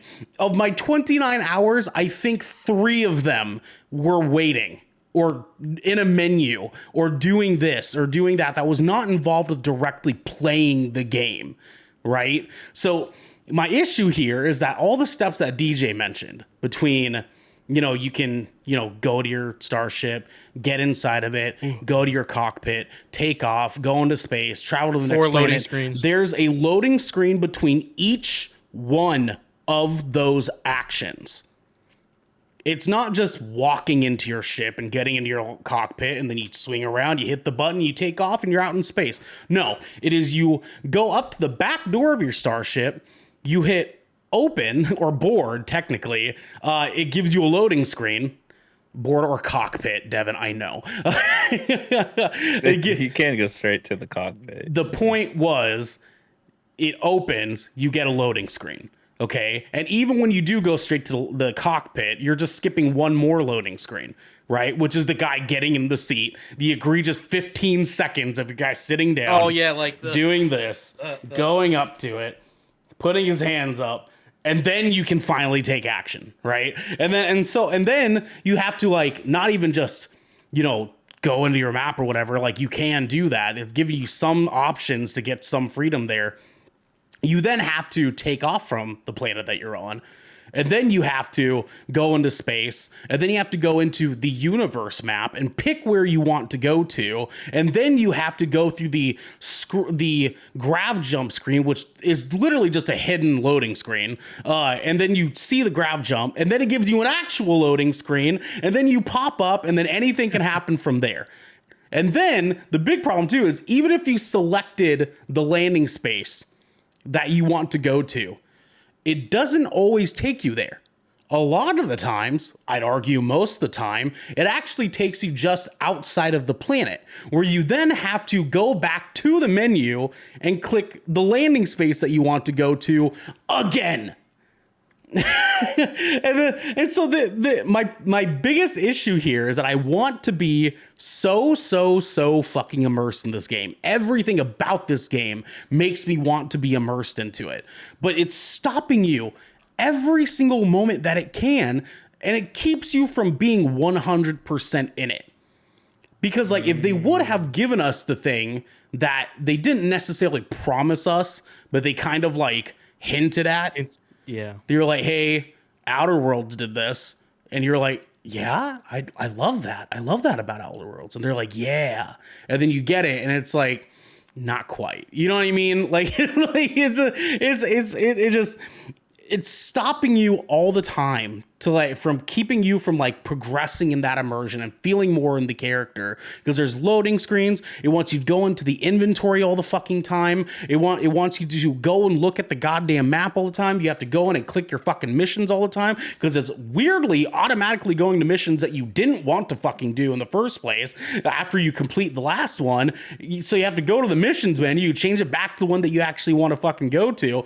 There's just a lot of quality of life issues in this game that I feel are unforgivable in the year of our Lord 2023. Devin. I will say some of those issues you're describing I'm not having, but that could be a difference between PC and Series S. Well, no, not necessarily. The thing that you're doing is you're using the fast travel key the way that DJ is saying it. And the reason that I'm expressing this is because I didn't want to use the fast travel all the time, because I want to be immersed. I want to feel like I'm the guy in the ship walking in. Here's how immersed I am, okay? I did a mission that is called the Lair of the Mantis. Okay? I did that too. We all did that. Right. We all did that. The Lair of the Mantis, right? So you got that ship that's involved in the Lair of the Mantis, okay? You also realize that there's an armory on this ship where you can put up your guns on display and put this here, put this there, and it looks really fucking cool, right? I'm so immersed in this story that after every mission, I put my guns back on display. And then before every mission, using them? after using them, and then before Wow. every mission that I'm about to go onto, if I say, yeah, I'm going to get attacked on this, I bring all my guns with me. I go take them off the display because I feel like I'm the mantis. I feel like I'm the mantis, okay? And so I'm doing this. I'm doing things that make me feel like this is fucking lit. This is probably one of my favorite RPGs of all fucking time because I feel like I'm fucking living this, right? I'm doing things like putting my guns back on display. If I'm going into the city, I put all my guns away except for one pistol. I bring the pistol with me just in case shit goes off, right? I bring that one pistol. So I have that on me and I'm going into this. I have an outfit picked out for my character to wear in the city that feels like a city outfit because I don't want it to feel like I'm in a spacesuit still. Like I'm so immersed in this shit that I want to make immersive decisions like boarding my airship without a loading screen. You know what I mean? Like, it's like, yes, you can fast travel. Yes, you can absolutely just go to the universe map, click the thing. You can literally finish a mission and say, hey, I'm just going to jump to the next mission, right? Go into your universe map, back out, back out, back out, which is a whole other fucking problem. That weird map thing is fucking not intuitive at all. But you open the map, it shows you the planet, and then you have to hit B on a controller, and then it backs you up to the galaxy. And then you hit B again, and then it backs you up to the universe. And the only way to skip all of that and go back to the regular menu is to hold B down until it cancels it out. It's super fucking weird. Anyways, you can theoretically just go and like find your objective point in the universe, click it, hit fast travel, and then it gives you one load screen and your character's fucking there, right? You can totally fucking do that. Do I want to though? Should I? Should I fucking do that? You know what I mean? In a game... You shouldn't feel obligated to, in my opinion. Right. But Devin, I saw your hand up. Two things. With the Mantis ship, have you encountered like coming across pirates or spacers? And and they're like, "Oh my god, it's the Mantis mantis!" ship? Yeah, it's the Yeah, fucking they're like, coolest "Get thing the ever, fuck dude. out of there." It's the coolest Yeah. fucking thing ever, dude. I love it. Second thing, I think what you should start doing if for that immersion aspect, if you don't already do this with the ship specifically, when you like board to cockpit and you take off, you just pull up the scanner and press A and click on your thing and then warp drive out there, right? Which would be exactly what someone would do immersively. Yeah, but like getting because into the ship, I think that's what I was saying. Like boarding his own ship, not Right, just warping to places. I Right. think he means like just he wants a seamless like, oh, let me open the door actually and climb in to my ship. Yes. you know. Yes. Exactly. And like not just the door, the cockpit or the boarding door just opens and then loading screen for like 0.5 seconds and then you're in the ship. You know I what think that would be asking a lot of that game. There's a lot of But I systems mean, with is how it? big that But game like is. you can seamlessly walk into town. Like there's a lot of things that they do that show us that they can do it. Like when you're walking through Neon, there's there's some stores you can actually walk into. You don't have to enter a door into a loading screen. So it's possible. Here's the deal. Especially since they have 200 million in the budget to do so. Here's the deal is that like Devin's not necessarily wrong. Like that is a pretty big ask considering how ambitious this game was, right? Like Jag in chat mentions the No Man's Sky thing. That is what I would have preferred. Like the just get into your cockpit, go, you can control your airship anywhere that you fucking want to. That's honestly where I would have wanted and been in love with. I do understand though that the ability for them to do that along with everything that you have that is good in Starfield would have broken a lot of things. I understand that. I do feel that there was a better compromise somewhere that they didn't find though. Yeah, that's what I was saying earlier. I was like, maybe they could remove some of it, like not all of it, but like it just feels like there's some like quality of life stuff that they just simply ignored. Like they're like the inventory menu, and I don't know if you guys have like heard as many complaints about this fucking inventory menu as I've seen across from everybody. I'm okay with it personally because to me it doesn't really feel a whole lot different than most Bethesda games. Like it feels very Bethesda game-y. but I can see where people are upset with its non-intuitiveness of organization and how things are put. Are you guys gonna keep arguing every point I make? Devin, go. I'm not No, I'm arguing. not. I just think it's funny when people think that this is gonna have stuff that's not a Bethesda game and then are getting upset because this is the most But Bethesda, I don't think Bethesda that's game. not. But their point's valid though. I think because like we can't just say it's a Bethesda game and slap it on like a band-aid. There's it's actual I things mean- that people like are concerned about. Like for As- me, in Skyrim and in Fallout, when you're trading with a trader, you have the two. It's split into two, so you can see what the trader has, and you can also see what you have. In Starfield, I have to press a button to switch, and it's still on the left side of my screen. And I'm kind of just annoyed to have to look at this left side the whole time. It gets. It's not that it's bad or like wholly bad. It's just tedious, and it's just very monotonous to scroll Devin. through all my One thing that they did add, though, that's not in the previous games when it comes to that merchant trading, though, is the fact that you can cycle through your companion and your ship inventory as well, all from that one spot. So that then itself is a So like quality it's of like life one thing. step forward, one step back sort of thing. Then because like I appreciated that feature that they added. Well, but it's still- here's the thing, right? So it's like like I said, I'm not quite as bothered with the inventory system as other people are. Once I figured it out, I was able to kind of like, understand that. However, it goes to my point that I was trying to make earlier, where it feels unforgivable in the year 2023. Like for us to be able to say Bethesda's just being Bethesda is like basically just allowing the same fucking game to do the same thing over and over and over again. And I get like the argument can be made of like, if it ain't broke, don't fix it. But it's like, are we going to be happy with a Red Dead Redemption 1 over and over and over again? Or are we eventually going to get a Red Dead Redemption 2? You know what I mean? It's like there's just some things in this game that feel so like, oh, like they just said like, like they'll be fine. They know what we're about. You know what I mean? And like that just doesn't seem acceptable in today's world of video games. Like there's so many better inventory systems that we've seen in games. I like The Witcher is worse than this one in my honest opinion. But true.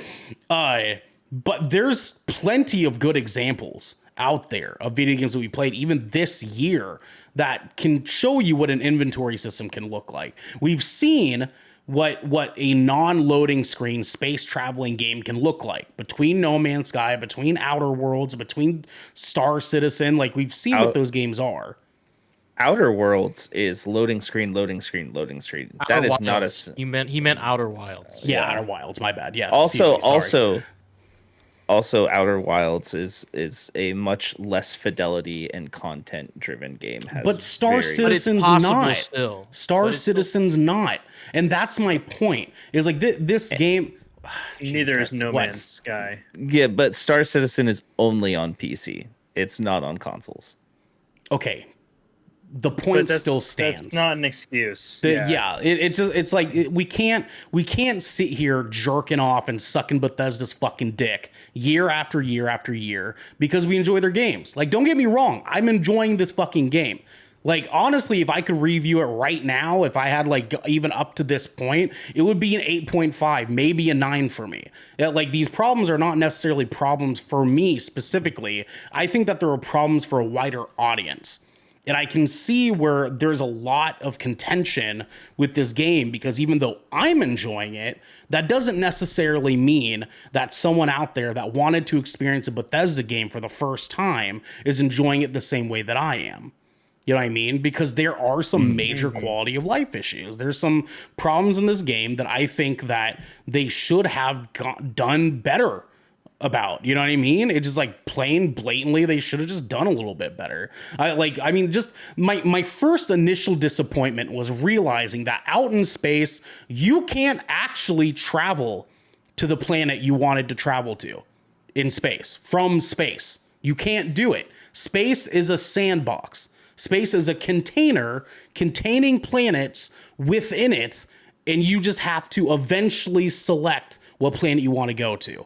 Apparently, it was found out from Alana Pierce, and I don't know if it's actually true or not, or if they were being cheeky, but you can eventually fly to the planet. It just takes 7 hours to fucking do it. And it's a JPEG. It's a flat JPEG once you get there. Yes. And then it's just a flat, But the planet is static still there. planet. You can actually hit the menu planet button, but it's just a JPEG. So my first daunting realization was that, and it wasn't even just like it was kind of like, really, like that.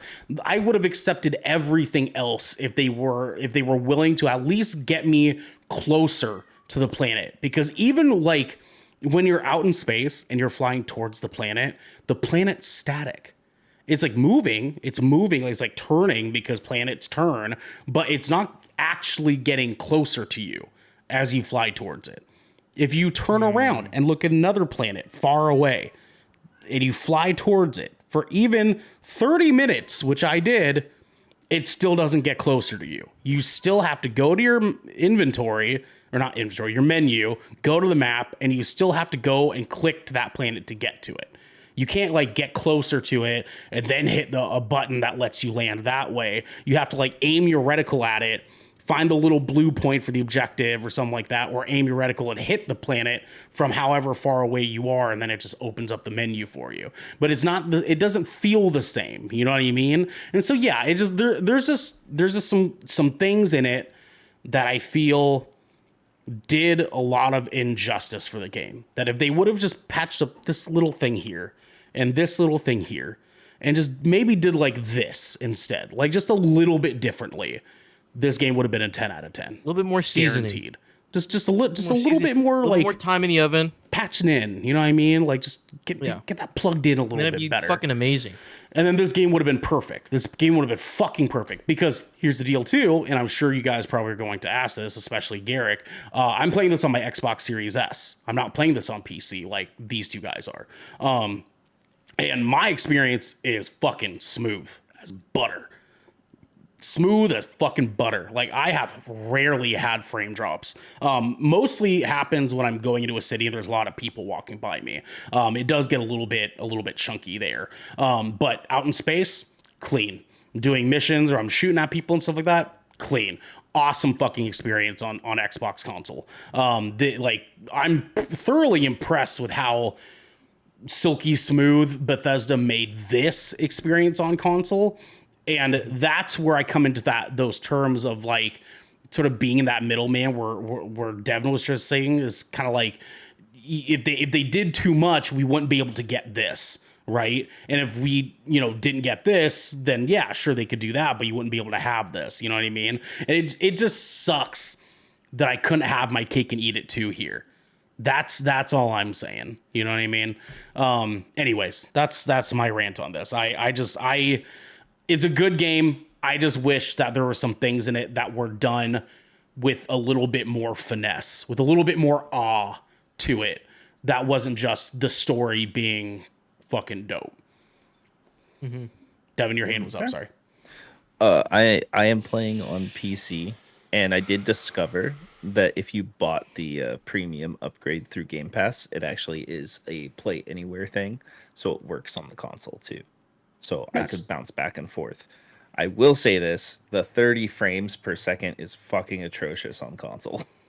Shut the fuck so up. Experiencing your PC. If your frame drop is dropping, no, you're getting like 22 frames per second, dog. Anyways, I got that shit really locked at 99. Xander to talk for the first time since the intro of the episode. Sorry, sirs. Yes, go off. Go off, guys. Give us the questions. We're not talking about. We're not. I was about to say. I had one thing. I was just like, we are not talking about the frame rate of this game. I am sorry. I am putting my foot down because we didn't talk about it for Tears of the Kingdom. We're not talking about it today. Xander, I would love to hear what questions, because you're not a Bethesda game guy. You're not like we not all have whole, kind not of a plays. whole lot. Just I played through you're Skyrim. A space guy. That's my only real exposure to Bethesda. But he's a space guy, sci-fi Destiny player. Yeah, but I know he does like the sci-fi. So I want to give you the opportunity to ask some questions first before I ask a couple of questions as the non-Bethesda dude with like the most or the least experience with the franchises. So ask Fair away. enough. Now also, All right. before you shoot off too, you should just tell us who you want to answer your question. Because if we do it like me, yes. Devin, and DJ, Oh, absolutely. and it's just gonna. You guys have to swing who you want to answer what. So you guys Devin can Absolutely. probably No, answer every question we're going to ask about this game. alone. So he's just gonna shoot his hand up like immediately. Yeah. So you tell Yeah. us. You tell us. Yeah, no, actually, you guys all did a really good job covering a lot of different aspects of the game to where like I kept thinking of questions and stuff like that on the spot, and I even had some questions readily available. You guys just answered every single one, but one that kind of I wanted to just check on because like, my biggest thing with Bethesda games that I just was a big turn away for me was just the overall Skyrim. like motion of it all. Like it always felt kind of clunky in comparison to other games that I've played. Just like maybe like a little bit choppy. So is this the same? Like is this very much the same as previous Bethesda games? Ernell? Pick me. Yes. Fuck yes. Yes. I cried during a part in this. The voice acting in this, the character acting, the story writing to support it is really fucking good. Really fucking good. You will have some moments because not all of the, like Devin was saying, not all of the character art looks good. Because sometimes you'll get this shit where they're like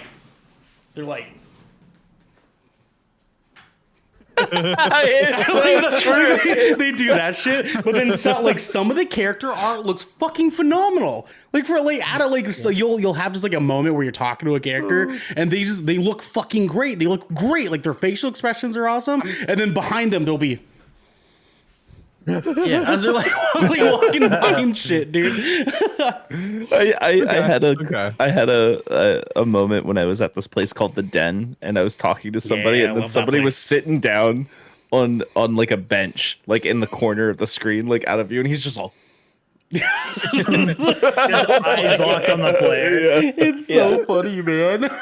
Like in the background of the conversation, so he just has like a slight hue of a blur, but he's just staring at you.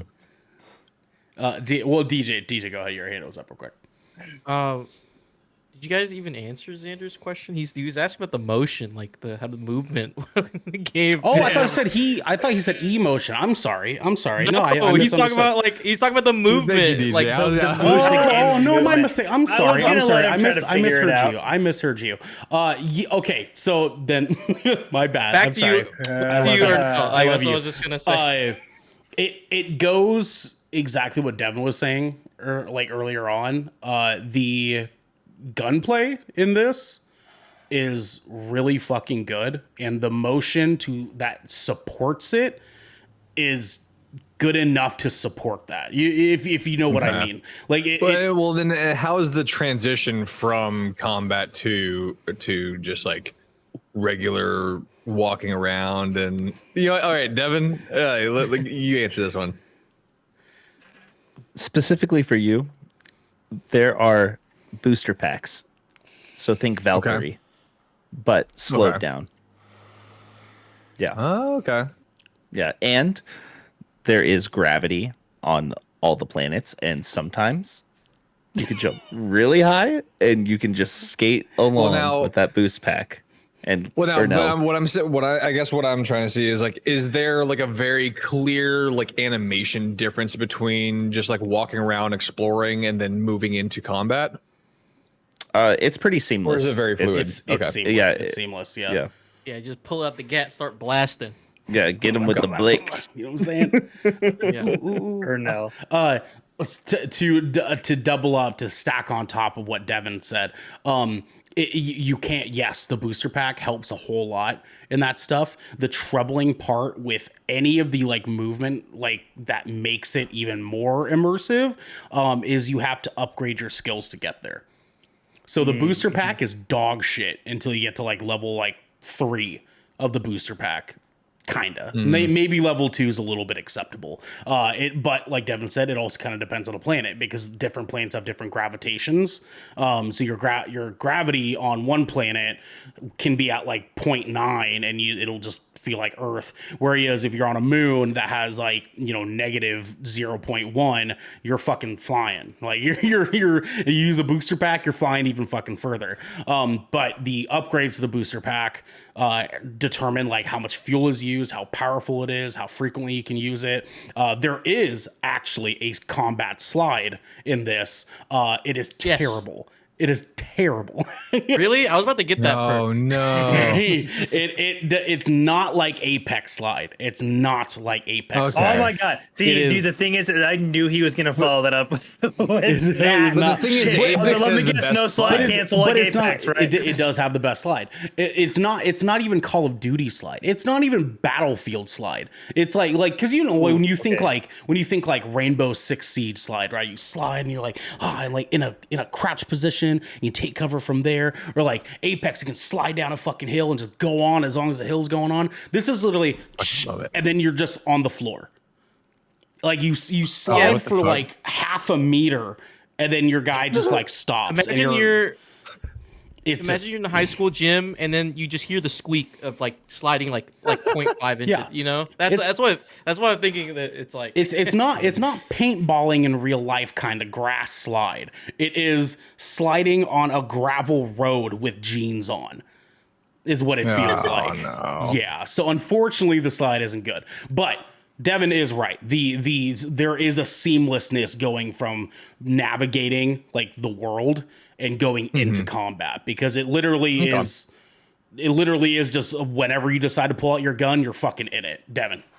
Okay. Also, there's vaulting. You can vault in this game, which you've never been able to do in a And? Bethesda game before. Yeah, you Yes. can vault. Nice.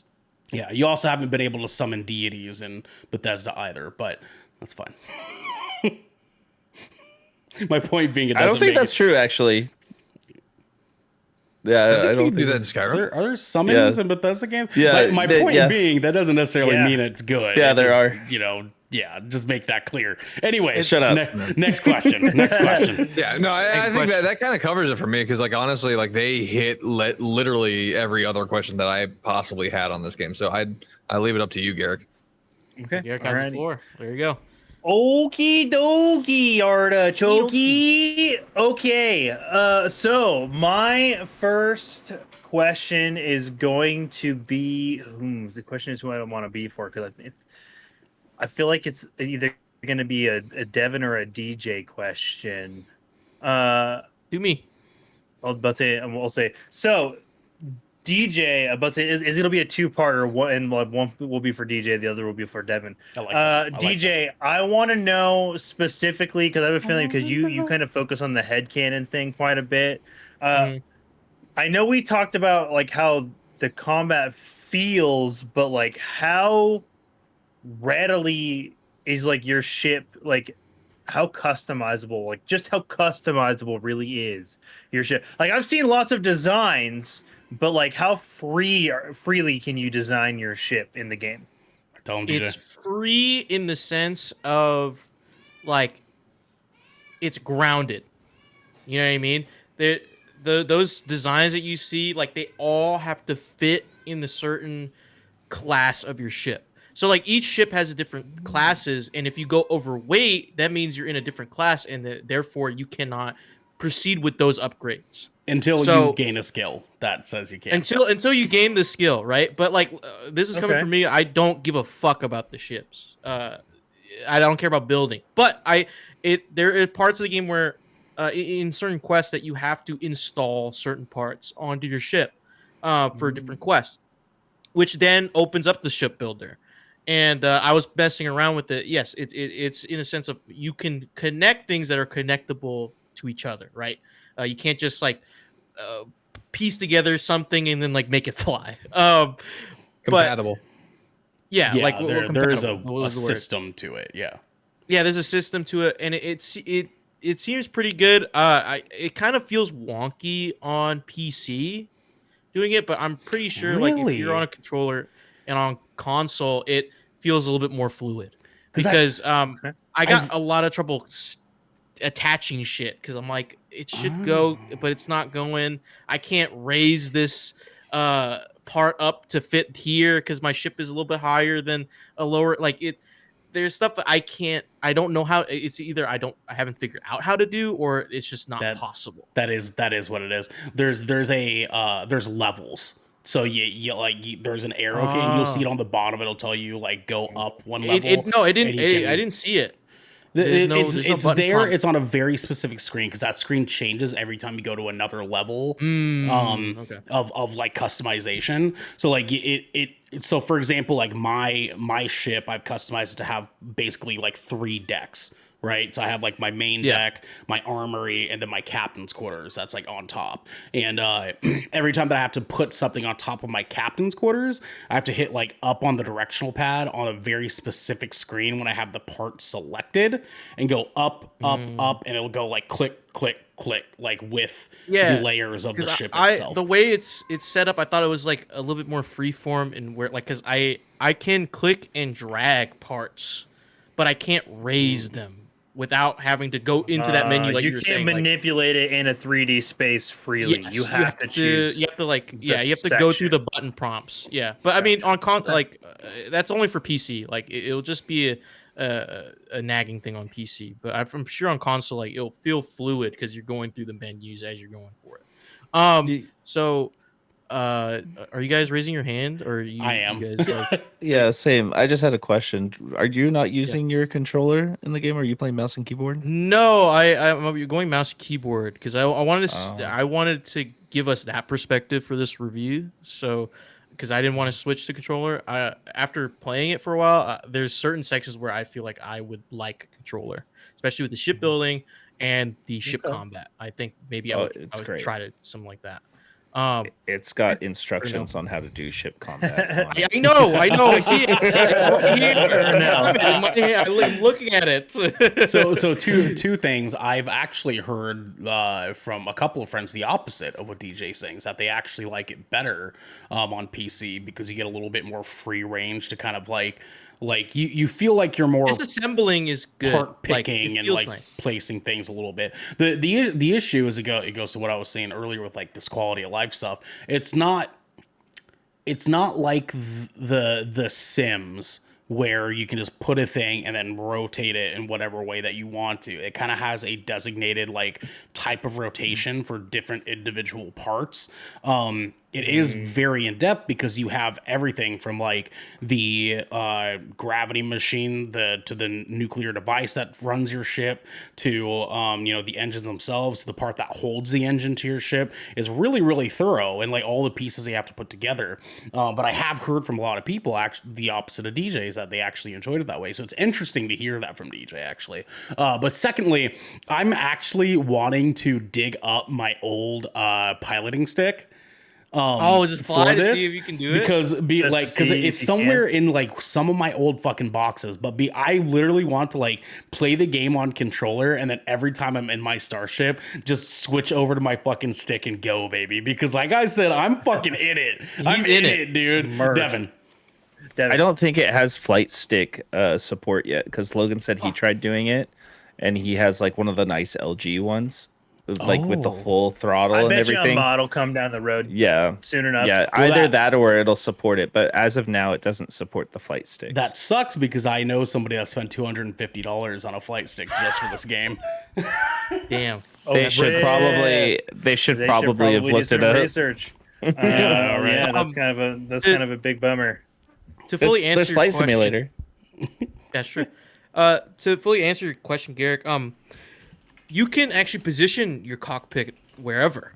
So, and that's the view you get wherever you place it. That's the view you get from your ship, which I think is really cool. So, like, let's say if you placed your cannons right next to the cockpit, I'm pretty sure you can see it. I haven't done it myself because, like me, I'm not in that creative mindset to like build my own ship. Oh, dude, I have ships that I want to design from, like, I literally want to draw, like, my first ship I want to design is the Outlaw Star from the anime. I'm pretty sure you can. If you spec, you could do it. If you spec into those shipbuilding skills, you could make your character, your headcanon, like you were a shipbuilder that fell on hard times or something, like something crazy like that. But you can go down that route. But for me, I'm pretty sure just basic ship design. Yeah, basic ship adjustments. You can wherever your view from the cockpit, if there's like if there's like a cargo manifest like or a call like a manifold in front of you in front of the cockpit like in its view, like you can see it. Like whatever That's you're building, you can crazy. see Okay. it. Or if you put your cockpit out in the front and then like all the stuff in the back, all you see is just the view from the cockpit and like open space. You know what I mean? So like Okay. it's really cool in that aspect. Um, yeah, you're however you build your ship, like the view is different wherever you place your cockpit, and how your ship feels walking inside it is different with each ship because of how it wherever you Yeah. place your cargo hold Yeah, or it's so like cool, like dude. Ernell said, you get the ship through a side mission where there's an armory on the second floor. You can actually move that. Like if you can disassemble a ship, move the armory below deck, and have the crew quarters up top. So like there's different ways for you to really open up customization the way you want. Perfect. Next question. All right. Okay. I have two more. The last one I will be pretty quick, I think. But the next one is mostly for Devin because he's our sweaty pew pew combat guy when it comes to these sorts of games, and he has played a lot of Fallout. But I need to know. We've talked about how combat feels in the FPS sense, but I need to know, how does the dog fighting feel in this game? Oh, the dog fighting is great, man. I actually love it. It's arcadey feeling, but with that immersion. The immersion is really in the systems Tell 'em that the you're system. managing. So you get like lasers. You get what's the second one So called? I it's always forget it's that. it's Ballistics. weapon 1, weapon 2, weapon 3. It changes between ships and what guns you put on them. But it's effectively 3 different weapons. But Yeah. Yeah, lasers, Yeah, ballistics, plasma, and missiles. Yeah. You get those weapon types. Electromagnetic. Is Yeah, something you can EMs. switch out to. Yeah. Yeah. So your you get EMPs, all okay. those options and you set them up. Now, depending on how strong your weapons are, is depending how much power you actually allocate to those weapons. Now, the same thing, you have to manage your engines, which is your speed, obviously. You have to also manage your shields and your warp drive. So you have to manage all of that at once while you're in dogfights. And you will be fighting ships, and then all of a sudden a couple more of their buddies will show up and you'll have to reallocate and like reposition and It's stuff so like that. fucking cool, dude. Sometimes you It's have so to like cool. warp, like sometimes you have to make that choice. You're like, I'm not gonna fucking win this. So you put everything into shields, engines, Out of there. and warp, and you get the fuck And out just of there as warp fast the as fuck out, dude. Dude, Yeah. it's so fucking cool, dude. Yeah. It's so fucking cool. Okay, so they've got like so the combat's almost like Star Trek, where you got to think of like you have to where you're diverting your power to, Yep. when to engage, when to not engage. I got one more thing to add on to this, and then I'll get to you, DJ. When you're dogfighting, if you're like, oh, I got this motherfucker in the bag, you can disable their ship, and you can fucking board it, Board it, son. You can board and you that can shit. do it. And I'm gonna be sometimes a you get pirate as missions, fuck. dude. Yeah. Sometimes you get missions doing it. Sometimes you board it, and it happens to be an enemy faction. Sometimes you board it, and you're like, oh shit, this is the military, and yeah.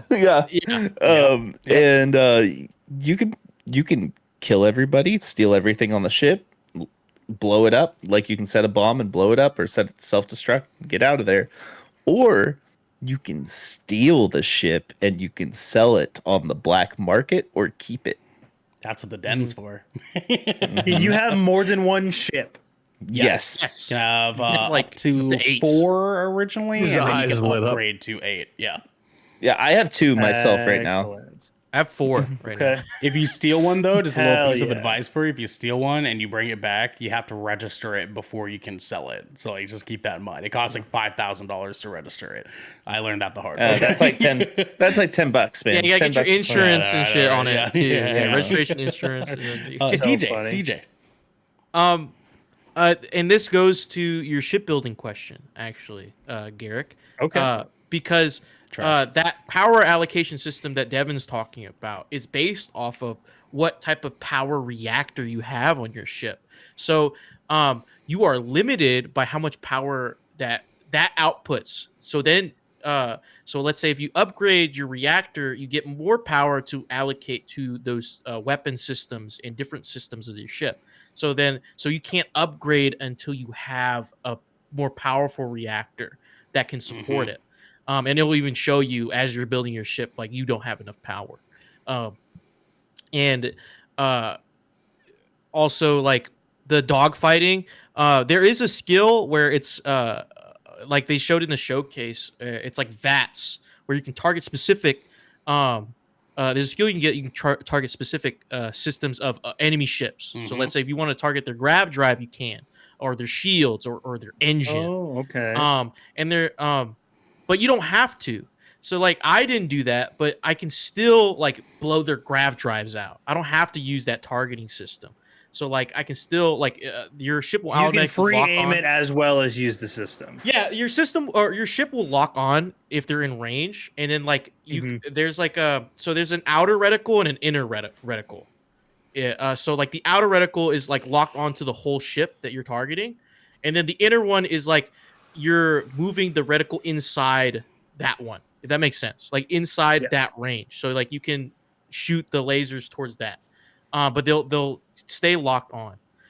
It feels really nice because you'll break down an enemy ship's shields with lasers, and then you hit them with like ballistics or missiles to get like the big damage in and like break some of their systems. And there is a critical hit system as well. You can have a chance to critically hit, like it'll pop up at the top right. It says like critically hit, and then in parentheses like what system you hit, like the crew. Like you can eliminate the whole crew of someone's ship through a critical hit, and that like breaks down like their health, like and like the different weapons, like you can have different weapon types. On the Mantis, I think there's lasers, plasma cannons, and missiles. Yep. And on the starting ship you get, it's only lasers, ballistics, which is like this like this cannon. Like think of like the if you ever seen AC-130, that fucking big ass fucking shell, just boom, boom. You know what I'm saying? Like it's like that. And it feels really fun. Do you see like destruction or damage on the ships during combat? Yes. Like do parts fall away? fall off Oh, and thank shit. God. Yeah. Yeah, parts fall away, and like when you You got, destroy like, a space ship, it just debris. breaks open. It just breaks open. You can loot it whilst you're in flight. You can loot a ship, and it'll go straight into your ship's cargo hold. And that is also a thing you can change about your ship as well. That you can set up the cargo hold, how much you can hold into your ship as well. And on certain planets outside of governed systems, you can go to a ship technician and be like, "Hey, I want some hidden compartments in my ship just to hold contraband, so I can sell it onto into government." Yes. So it's and that is a whole layer of shipbuilding as well, because you want to like put it in a spot where you can get to it. You know what I mean? It's super sick. I just want to tell you guys a very quick story of something that I had happen last night. I was doing a mission, just slaughtering ass, dude. I'm just like fucking mowing the grass, these pieces of shit. Spacers, man, fuck spacers. I'm out here just fucking cleaning house, right? I'm looting like fucking crazy, and I see this briefcase that's like yellow, and I was like, what the fuck is that? And I could grab it, and I aim my reticle at it, and I read very closely, stolen human organs. I just picked that up too. And I was it off of like next to the frozen scientists in like the air duct? No, this was this is a totally different place. I grabbed it, and it gives me the little message like, "Oh, this is your first piece of contraband." And I'm like, "Well, what the fuck am I going to do this?" And the reason I was like worried about it is because every time you go, not every time, but in very specific galaxies, when you go to them, there's a like air traffic control person that says, "Hi, welcome in.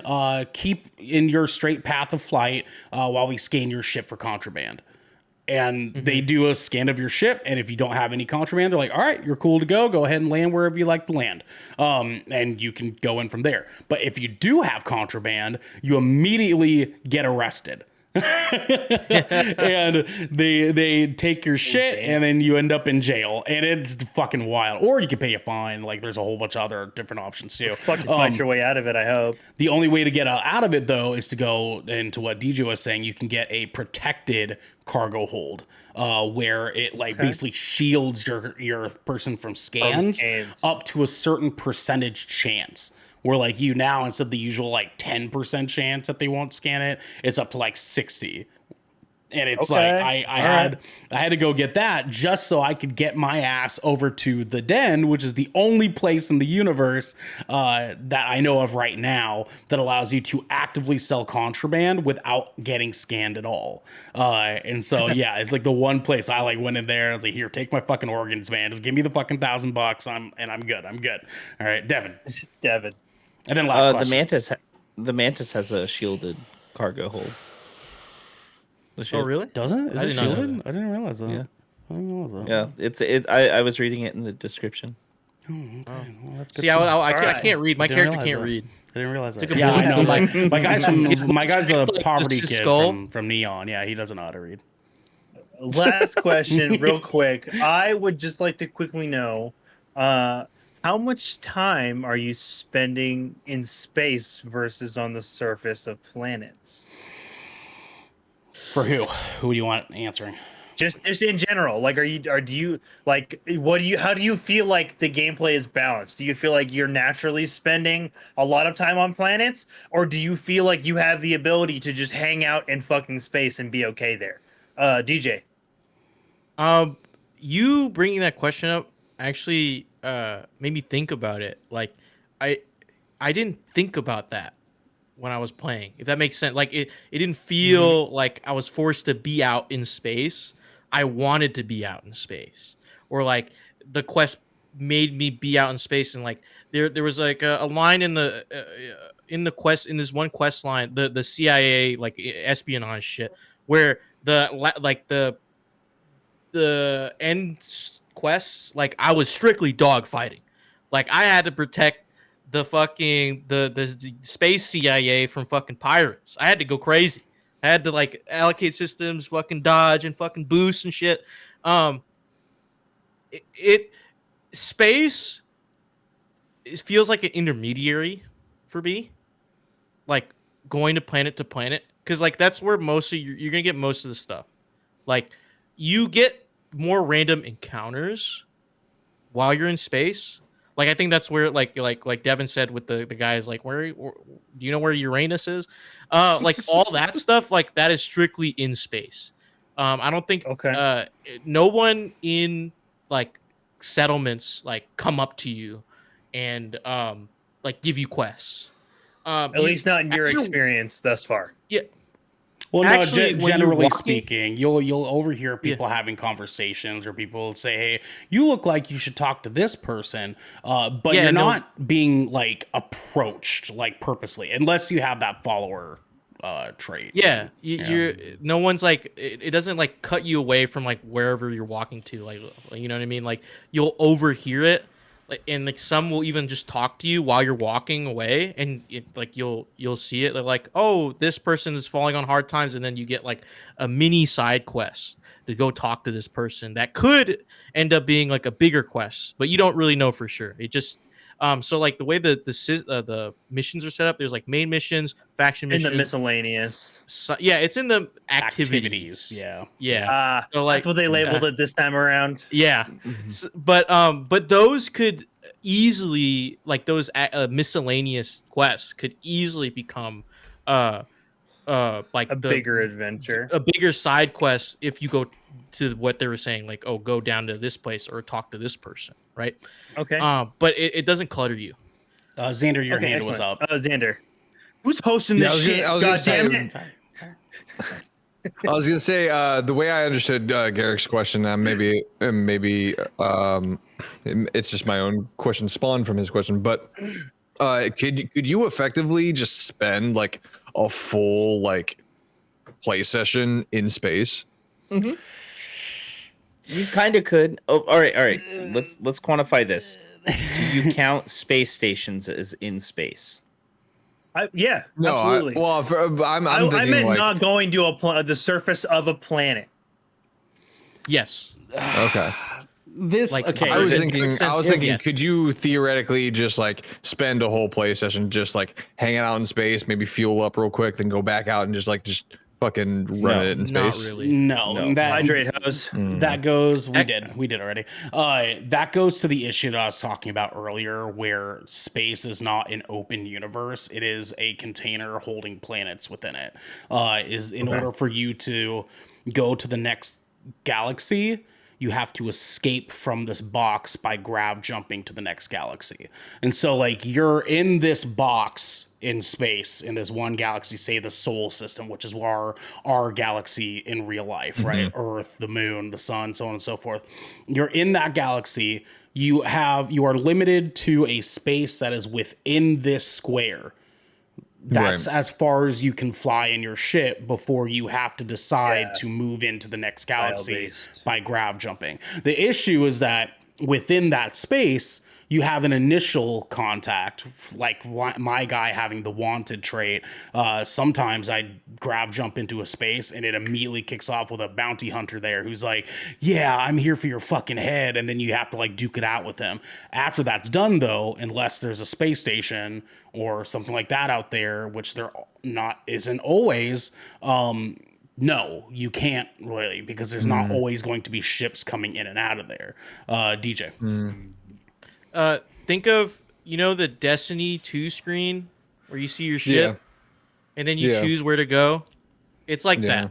But like you get to control your ship while you're there, if that makes sense. Yeah, that You know what I mean? that's a really good way of explaining it. Yeah, and there's some stuff that happens while you're waiting there, while you're in that screen, so to speak. There is combat. There is like sometimes there is a ship that kind of comes in, but it's not frequent enough that I would be able to say that yeah, you could do an entire session in space that way in one spot. You would have to travel to different galaxies and do things collectively amongst those different galaxies to get that experience. Devin. Okay. I do want to add in though, the part of space that is in the game is always there because you are always doing it in between things. Yeah. It's the intermediate. Okay. It's like, Yeah. All right. so you're always going to be in space, but you'll be using space to get to other Yeah. shit. It's your But road, to get it's it- your freeway, and things Yeah. sometimes happen on Yeah. that freeway. Yeah, you'll be on a planet for a couple hours, and then you'll be in space for like 15 minutes sometimes. Yeah, it feels balanced. Okay. me. Yeah. So okay. Yeah, and Excellent. to 'Cause I Garrett's know sense, it's like you No can Man's Sky. You can just spend hours in space theoretically. But then go to a planet that has two of the same creatures and no story. Well, right, but that's not what I was. That's not even remotely what I was trying to get at here. It's just like Yeah. I enjoy the ability to be able to make to choose how much time I spend in space versus on a planet. DJ. DJ. I was gonna say to Garrett, to your sense that you can spend most of your time in space, on other ships and on starliners and I guess like bigger I don't know what they're called, like I guess Covenant class ships. You know what I'm saying? Yeah. You can spend time in there, like Okay. There's even one mission where you find settlers from Earth, like from 100 years ago or some shit. Like, you know what I mean? Like, and you can spend a whole time in their little colony up in space, on their ship, and you don't have to go to a planet. And there'll be whole quest lines within that. The Yeah, thing think is that Battlestar Okay. Galactica. Excellent. oh, sorry. Didn't mean to interrupt. I was just saying, think Battlestar Galactica in that aspect. Okay, Like perfect. going to ship to All right. ship. The thing is that it's kind of procedurally generated in a little bit of a way where like it only happens when you enter it. It generates this thing that is in front of you in that space that you're having in space, right? So yeah, you'll have sometimes you'll grav jump in, there'll be a space station that's been abandoned. You have to search it, and you got a hail from there that says, please help me, I'm the only one alive, right? So you have to go in there and save that person. But then there's no other activities there when you get done with that. But then when you grab jump to another galaxy, there will be 3 ships that are fighting 2 other ships, and they're like, "Oh God, please help us." You're like, "Fine, fuck it," and you help them dogfight these 3 other ships. It's like weirdly procedurally generated in a way that like doesn't feel procedurally generated.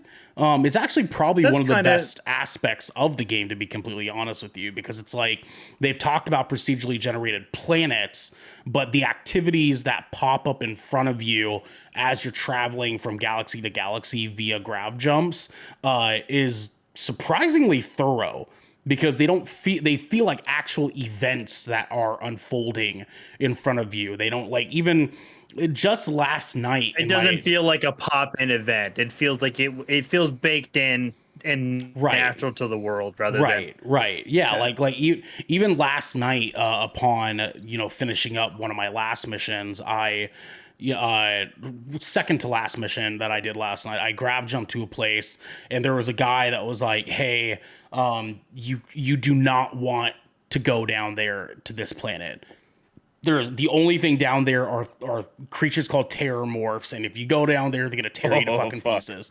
And you have a choice that you can make while they're talking to you via ship to ship, and that says, okay, tight, I'm leaving, or that says, fuck it, I'll go down there anyways, right? Or there's like a couple other options too. I left. I was like, fuck that, dude. But then I grav jumped to another different galaxy, and when I got there was a space station that a guy was kind of like singing a weird fucking song through like the radio thing. Space shanty, space shanty. And I was like, what the fuck is this? And then it just ends, and it gives you the option to board that space station. And I was kind of like, no, I'm not fucking going in there. Sea shanties in space. So there are plenty of activities to do both in space and on the planet. Yeah. Yes. Devin, real quickly, do you last comment? I actually kind of already forgot because I was listening to that last part about the space that's okay. shanties. That's all right. I just saw your hand up, so I wanted to give you the opportunity. Excellent. But yeah, that more or less answered my questions. I want to know if it felt like there was genuinely activities and things to do in both spaces of the game, for lack of a better term. So excellent. Does anybody have any quick final thoughts before we talk about our schedule or no? So my last thought for generally everybody out there that could potentially be listening to this is, even though this game has a lot of systems that it doesn't really give you tutorials for, has a fucking plethora of systems and things that are going on in this game. This game allows you to pretty much do and be anything you want to be in regards to a space fantasy setting, and it does it beautifully. Like, if you want to be a scientist that just collects resources and studies planets, you can do that. If you want to be a person who just builds outposts and protects them, you can do that. If you want to just be the guy who mods weapons so that you can become a bounty hunter, you can do that. You can be a space cop, you can be a space pirate, you can literally get a job in this. Yeah, you have to fill out a form. Apply for a job, get the job, and it's just an office job. You have to interview first. You have to get the interview. You have to nail the interview. You can literally, within the confines of what Bethesda has crafted in this universe, you can be and do anything you want. And that is where I have to take Devin's side. This game is so fucking ambitious that you absolutely should play this fucking game. If you are a video game fucking fan, you should play this fucking game. Yes, there will be problems. Yes, there will be things that you run into that leave a sour taste in your fucking mouth. This is the best Bethesda has ever fucking been. Ever. Yeah. And I will 100% die on that goddamn hill. Devin, your final thought. This is the best Bethesda game. Period. DJ, I do want to reiterate, you're saying that this could be Bethesda's magnum opus. It is. It definitely can be, because It can. the history of Bethesda is these games always update and get better and better and better. And better. It's not like getting And better. a season update where it and makes better. I worse. don't want another Skyrim. I don't and want better. another This isn't, Skyrim though. SE. And better. Another Skyrim like SE remastered. And I better. just want them to put out And better. the best product they can. And So I better. don't think you've lived through a true Bethesda launch, but they do true expansions on every 3 months. I don't think you've You did experienced not it. I understand that. I'm just saying that knowing playing all these games, especially all the games we played this year. Okay? I love the game and I feel pretty immersed, and it's a great game to me, and I want to keep playing. I will play it. I will literally play it right after we're done here. I'm just saying that I'm disappointed because there are some systems within this game and quality of life things that I see in other AAA games with even half the budget of this game, and it frustrates me that because I know they can pull some of it off. Like, I'm not saying polish it to make it like this perfect little thing. I'm just saying there's some of it that they could probably do better, and because I know they can, dude. I know it, especially since my that showcase they showed the passionate employees who are working on this. Or no, To be fair, we have not technically gotten the day one patch yet. So keep in mind, starting tomorrow, theoretically, some things could be cleaned up. Some things could be different. We don't know where those things will be. In 3 months, to Devin's point, when they drop DLC, some things could change. You know, this is Bethesda does a good job, and we saw that in Fallout 76. Bethesda does a really, really good job of constantly, surprisingly, listening to their audience to an extent. Like they say, okay, like we hear you on this. Let's see what we can do to like meet in between here, right? And we saw that in Fallout 76. We saw that in Elder Scrolls Online. Like we've seen it time and time again. They do eventually get there. I just hope that they don't do what Redfall is doing. And waiting 10 years to do it. But that's fine. That's fine. I'm not gonna go Thank there. you, everybody, for contributing your Jesus Christ, your 2 hours worth of top level thoughts. Big one for big game, Starfield, guys. Let's because, fucking go. we will. I assure you, we will. Once everybody has beaten this, we will probably circle back around to talk about the ending of the game, and probably maybe even do a spoiler cast for this game, because it warrants it. There's a lot, and we could still, obviously, we could have gone on even longer. Like, everybody was raising their hands to pop up with something new every 30 seconds because there's so much involved in this game. So those are our top level thoughts. But real quick, I wanted to tell everybody at home just what we have going on the rest of the week. So Wednesday, obviously, fuck all. We're not doing Wednesdays anymore. Y'all know that. We've been doing that. We've been not doing that for a while now. So y'all know.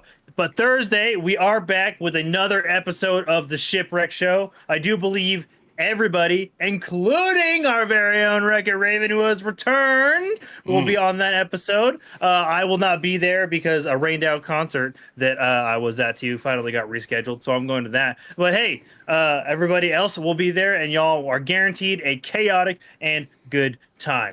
Friday, we have another episode of Splash Damage, where DJ and Ernell will be getting together and playing some Baldur's Gate 3. But it'll be a little different, right? So DJ will be he's going to be Ernell's guy in the chair, if you will, and guide him through the opening hours of his Baldur's Gate 3 experience. And you guys will be able to catch that at 7 p.m. West Coast, Best Coast time. And then we have our last piece of content for the week. Informationally for some people before you move on, Xander might come to hang out too. That is a maybe on the table right now. He might come in and join too. Secondly, I am not doing the character creator on stream. I'm doing it the night before. I'm sorry, you fuckers. I'm not spending 2.5 hours doing that with you guys. Let's get to the fucking gameplay. All right. So I'm gonna make my character beforehand. I'm sorry, that's just the way that it is. Okay.